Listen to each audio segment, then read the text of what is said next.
Sobre o perdão. Perdoar não é difícil. Mas, embotados que estamos, temos problemas em vencer as barreiras do eu, do ego. Apegamo-nos à dor e ao sofrimento, e este apego inviabiliza o perdão. Enquanto acharmos que existe algo ou alguém a ser perdoado, não perdoaremos nada nem ninguém, nem total nem parcialmente. O perdão parcial não existe, é só mais uma cômoda invenção. Sem que exista uma mudança radical do ponto de vista da história, o perdão não é possível. Enquanto não nos desprendermos de ideias e frases padronizadas, ele me fez isso, ela me fez aquilo, se fosse comigo, ele me fez isso, mas eu perdoei, ele lhe fez tudo isso e você não fez nada? Não estaremos habilitados a perdoar. Estaremos ainda muito presos ao eu, estaremos reféns das ideias, das histórias. A questão fundamental é que, quando perdoamos alguém, percebemos, no final, que não havia nada a ser perdoado. Conflitos e mágoas acontecem porque fantasiamos, exageramos, criamos ilusões, expectativas, sobre situações que nos acontecem ou sobre o futuro, porque culpamos os outros por não terem realizado nossos desejos, nossas fantasias, por não terem correspondido às nossas expectativas. Mas, quando conseguimos enxergar o quadro sob um outro ponto de vista, percebemos que nada havia a ser perdoado, nós é que estávamos delirando, sonhando, fantasiando, distorcendo as coisas. Enquanto adotarmos a postura de alardearmos nosso perdão às pessoas, a despeito de elas nos terem feito isso ou aquilo, não estamos perdoando de fato. Estamos, sim, nos enganando, fechando as portas para um perdão real, carregando mágoas, raivas e ressentimentos, que se estenderão por muito tempo. No fundo, o próprio enunciado de nossos dizeres revela que não perdoamos. Enquanto não aceitarmos as coisas, as pessoas, as situações como realmente são, a vida tal qual se apresenta, não será possível perdão algum. Precisamos entender que tudo é como deveria ser. Nós é que, com nosso orgulho, achamos que tudo deveria ser diferente, que tudo deveria ser do jeito que idealizamos. Não perdoamos porque somos impacientes, intolerantes, porque nos colocamos como vítimas das situações, porque não aceitamos os outros ou as situações. Não aceitamos pessoas e fatos e queremos ser aceitos. Não perdoamos e queremos ser perdoados. Não respeitamos e queremos ser respeitados.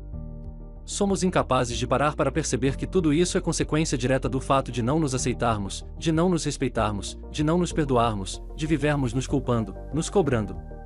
Aquele que diz perdoar o seu próximo está cheio de soberba, de arrogância. Sob um certo ponto de vista, não nos cabe perdoar ninguém.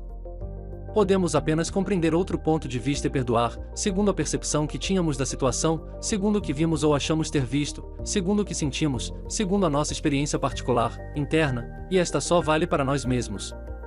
Precisamos perdoar com o nosso coração, não com palavras. Porém, é evidente que devemos nos conciliar com nossos semelhantes, não podemos confundir as situações.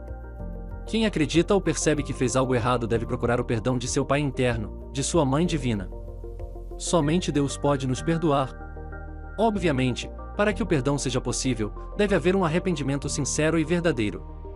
O perdão é bom para quem o sente, ou seja, para quem o concede. Porque quem perdoa fica com o coração mais leve, deixa de carregar ressentimentos, mágoas, tristezas, raiva. Quem busca o perdão dos outros está apenas mendigando aceitação, exalta os padrões do mundo, dos homens, e sofre, pois se esquece de Deus. Egoístas que somos, acreditamos que precisamos perdoar o próximo e esquecemos que também precisamos de seu perdão. Talvez, saindo um pouco de dentro de nós mesmos e sendo um pouco menos egoístas, possamos alcançar a percepção de que também precisamos ser perdoados. Certamente, já erramos muito e continuamos a errar, a magoar pessoas próximas sem perceber, a agir mal, a irritar os outros. Certamente, por muitas vezes, também já causamos sofrimento a terceiros. Não somos tão santos quanto acreditamos ser. Esta nova percepção, uma vez atingida, nos levará a relaxar. E, assim, poderemos ampliar significativamente nossa capacidade de perdão, pois teremos compreendido que os outros também precisam nos perdoar, e muito. A esse respeito, reflitamos sobre as sábias palavras do Cristo, em Mateus 18. Então, Pedro, chegando-se a ele, disse: Senhor, até quantas vezes pecará meu irmão contra mim, e eu lhe perdoarei? Até 7? Jesus lhe disse: Não te digo que até 7, mas até 70 vezes 7. Por isso, o reino dos céus pode comparar-se a um certo rei que quis fazer contas com os seus servos, e, começando a fazer contas, foi-lhe apresentado um que lhe devia 10.000 talentos. E, não tendo ele com que pagar, o seu senhor mandou que ele, e sua mulher, e seus filhos fossem vendidos, com tudo quanto tinha, para que a dívida se lhe pagasse. Então, aquele servo, prostrando-se, o reverenciava, dizendo: Senhor, seja generoso para comigo, e tudo te pagarei. Então, o senhor daquele servo, movido de íntima compaixão, soltou-o e perdoou-lhe a dívida. Saindo, porém, aquele servo encontrou um dos seus conservos que lhe devia 100 dinheiros, e lançando mão dele, sufocava-o, dizendo: Pagar-me o que me deves. Então, o seu companheiro, prostrando-se a seus pés, rogava-lhe, dizendo: Seja generoso para comigo, e tudo te pagarei. Ele, porém, não quis, antes, foi encerrá-lo na prisão, até que pagasse a dívida. Vendo, pois, os seus conservos o que acontecia, contristaram-se muito e foram declarar ao seu senhor tudo o que se passará. Então, o seu senhor, chamando-o à sua presença, disse-lhe: Servo malvado, perdoei-te toda aquela dívida, porque me suplicaste. Não devias tu, igualmente, ter compaixão do teu companheiro, como eu também tive misericórdia de ti? E, indignado, o seu senhor o entregou aos atormentadores, até que pagasse tudo o que devia. Assim vos fará também meu Pai Celestial, se do coração não perdoardes, cada um a seu irmão, as suas ofensas. Para sabermos quantas vezes, pelo que e quando devemos perdoar alguém, basta perguntarmos-nos quantas vezes, pelo que e quando gostaríamos de ser perdoados.